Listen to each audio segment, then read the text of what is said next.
The U.S. Secretary of State Antony Blinken has just arrived in Tel Aviv. He landed in Israel just a short while ago. Before leaving the U.S., he spoke to reporters. He said that the U.S. is opposed to targeting civilians. Let's listen in. We want to make sure to the best of our ability, and I know Israel wants to make sure to the best of its ability that civilians are not harmed.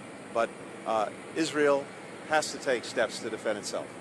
It has to make sure that any ongoing threat is dealt with, and I believe it has to make sure that going forward, what happened doesn't happen again. Heidi Jocastro is in Washington, D.C. for us. So, Heidi, what is the U.S. position right now? I mean, on the one hand, they give unequivocal support to Israel. On the other hand, they're saying they want civilians to be protected. It seems a bit ambiguous and contradictory at some times. That's right, Foley. And when reporters have pressed the White House and the State Department on that question, how can civilians in Gaza be protected from these bombardments when they are already dying by the hundreds? Well, we have gotten evasive answers, things like that it was Hamas's fault for using civilians in Gaza as human shields. We'll have to see what else Antony Blinken, the U.S. Secretary of State, who is now in Israel, will have to say about that. But yes, he did voice concerns about how to minimize to the best of their ability, in his words, on Israel and U.S.'s part to minimize the civilian losses in Gaza. He is possibly going to be speaking with the Israeli counterparts and with Egyptians about this possibility of opening a humanitarian corridor. That is confirmed an idea that the U.S. is trying to broker with those parties. And also, Blinken's presence there is to serve as a deterrent for other regional players like Hezbollah in Lebanon, like Iran, to stay out of this fight, to not escalate and expand this conflict further. Of course, that is also why we're seeing the presence of the U.S. aircraft carrier, the largest in the world, also now stationed off of the eastern Mediterranean, as to serve as a deterrent. This is something that, as we've heard, Blinken has spoken about in depth, as well as the U.S. President Joe Biden as well. On Wednesday, he met with Jewish Americans at the White House, voicing his support for them and for Israel, and also saying that his primary priority here is not only standing behind Israel, but also to try to aid in the freeing of hostages who are being held in the Gaza Strip by Hamas. There is potentially a handful, according to the U.S. administration, of those hostages who are also American citizens. There's their number among the 17 American citizens who are still unaccounted for in Israel. And in total, there have been at least 22 Americans who died in this conflict.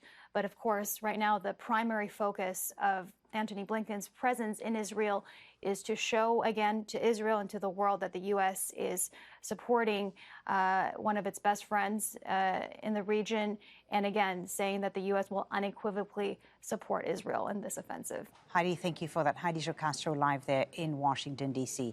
With Scott Lucas, who's a professor of American and international politics at University College in Dublin. He's joining us from Birmingham in the UK. Thank you very much, Scott, for being with us. So what do you make of the U.S. response so far? Will the Biden administration give Netanyahu a free hand to root out Hamas by any means necessary, as it sounded in the beginning, or will the Biden administration insist that he step back if the civilian deaths in Gaza continue to rise?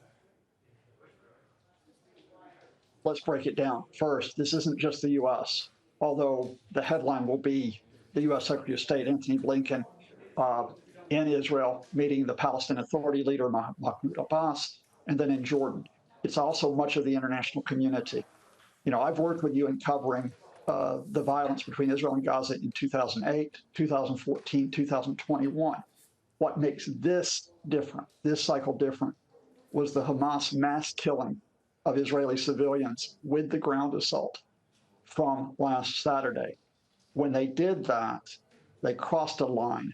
They had fired rockets in before and killed civilians, but had not carried out deliberate mass killing.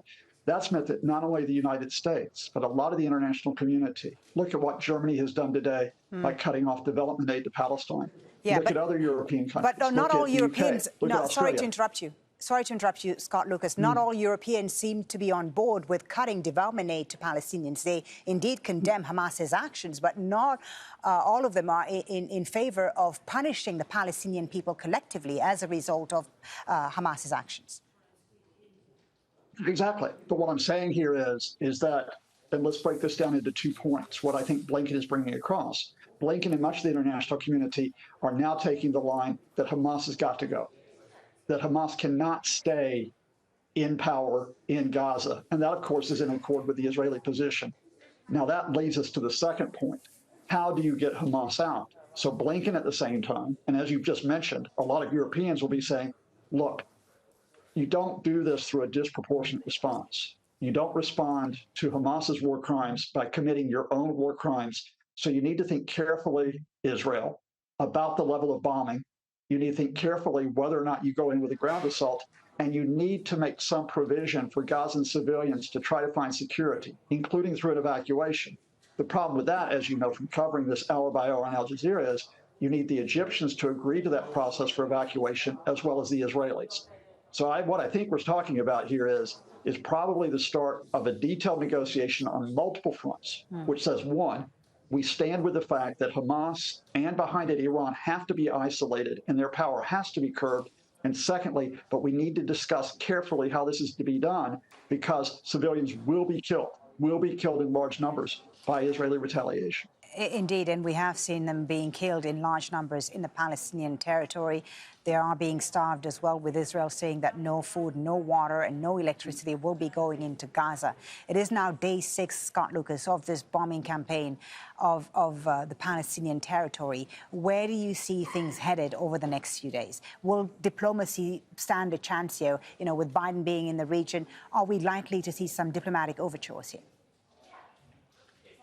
Okay, well, again, let's go in 2 stages. First is what you're talking about in terms of the short term is Hamas is now out of southern Israel, except for a few fighters who are trying to infiltrate. So we're now concentrating on Gaza.